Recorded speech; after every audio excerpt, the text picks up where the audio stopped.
ćemo pokazati kako Mitsubishi Lancer 90. godište radi bez ključa.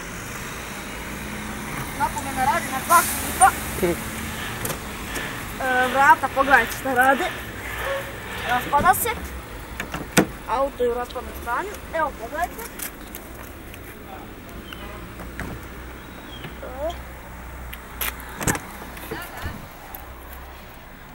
Auto je strašno.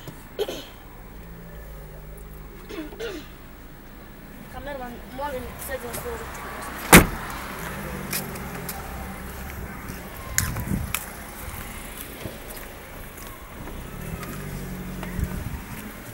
Evo, radi na 2 klipa.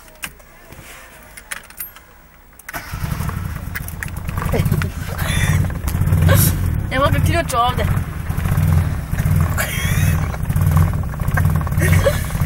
Ovaj auto, primetili se, nije normalan. Radi kao kosilica. Ne može više od 2500 obrtaja, evo. Baci ključ.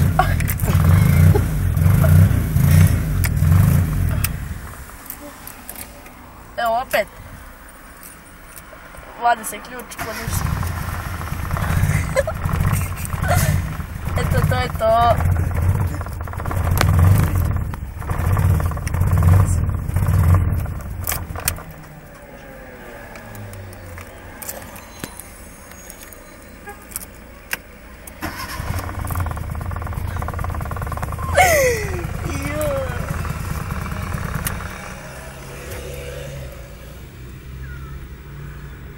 Auto je u katastrofalnom stanju.